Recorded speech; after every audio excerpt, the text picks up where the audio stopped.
Marcus Mariota is the quarterback on QB1 today with Chris Phillips. Hey, Chris, this is, an interesting story, a reclamation project, I guess, of sorts. A guy that started being drafted so high and now has another chance to be a starting quarterback. What that might mean, how long that might last, I guess, are the question marks that still have to be answered. But what do you make of him having another opportunity to be a starting quarterback? And is this a chance for him to prove some doubters wrong? Yeah, it's definitely a chance for him to prove some doubters wrong. I mean, you don't get drafted number 2 overall if you're not a really good quarterback or thought to be a really good quarterback. So the Titans did take him number 2. There was a lot of talk that maybe Marcus should go number 1 overall to Tampa Bay. Obviously, we know Tampa Bay took Jameis Winston, and the rest is history there. There's also, a lot of opportunity for Marcus to kind of get back some of that glory and reclaim and kind of reclaim his reputation.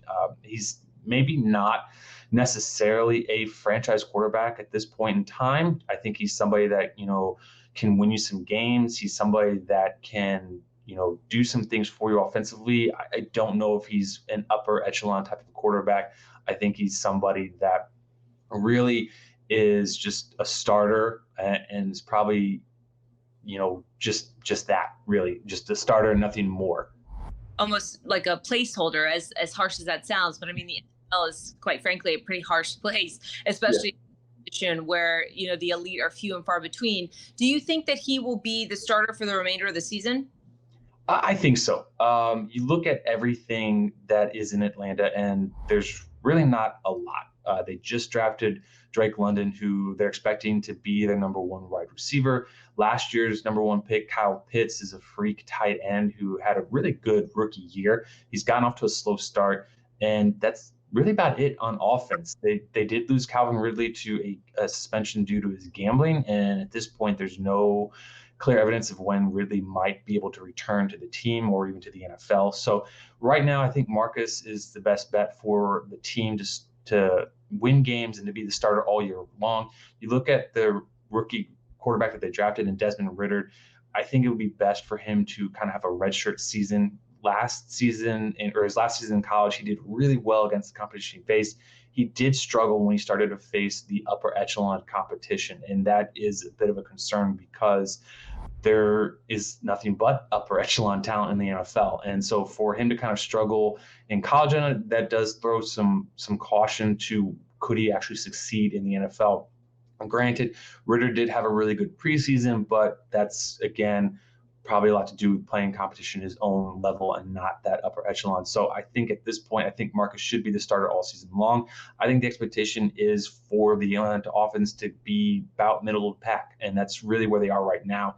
If they can get Kyle Pitts going and have Drake London continuing his success, I think you could see them move up a little bit in the rankings to just kind of in that, just above the middle of the pack, but not quite in the top 10 or anything like that, or even top 15 necessarily. So there should be just nothing but Marcus Mariota playing for the rest of the season.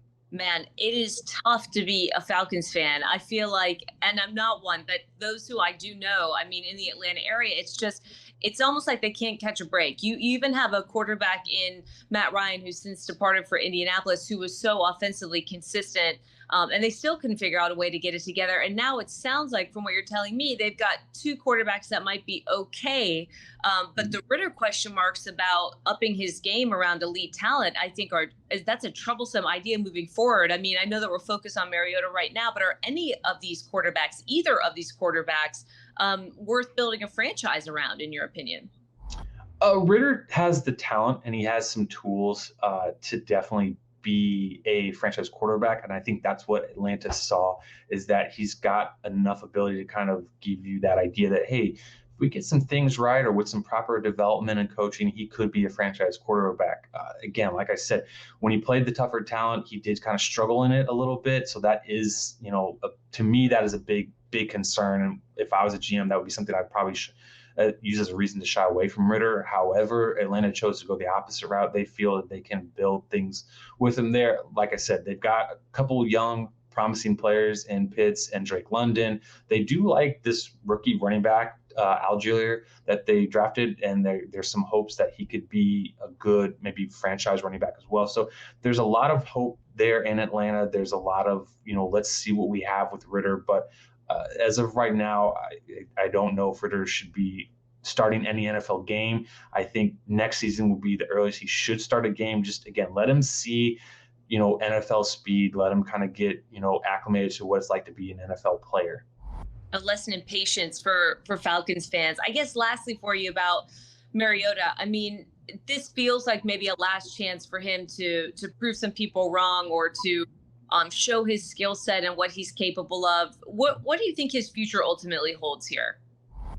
I think, this is probably his last chance to be considered a franchise starting quarterback.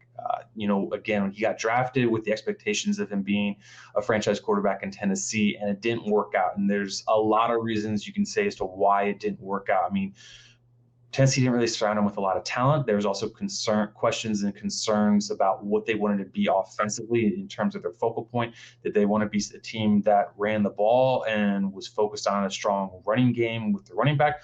Or did they want to have it all be about their quarterback and having him being able to lead a team, whether that was running the ball himself or passing? So there's concern about it. Then you even go back to Ken Whisenhunt, who was his coach his rookie year. Whisenhunt didn't really want to have Marcus as his quarterback. He was a guy that was known to like veteran quarterbacks and didn't really want to deal with rookie ones. But the organization basically said, Mariota's too great of a talent to pass up, so we're going to take him. You need to kind of deal with it. So that didn't help either as well. So this is really, I would say, probably the last time Marcus has a shot to be a franchise quarterback. Now, with that being said, if he goes out and has a career season, I think he could stick with the starting gig in Atlanta for a longer period of time. Again, I don't think anybody in this previous draft class quarterback draft class is somebody that is a knockdown, legit franchise quarterback. Ritter, I think, has some talent and some abilities to be that guy, but if Marcus has a great season, he's already got experience. He's already, kind of been in a couple different coaching staffs, gotten a feel for it. And ultimately, the RPO is now a big thing in the NFL. And that's a lot of what Marcus did in college. And it's the reason why he had so much success in college. And it is the biggest reason why I think Marcus could have a lot of success in this NFL season. Great stuff on QB1 with Chris Phillips. Chris, thanks. Make sure to like, comment, and subscribe for more QB1.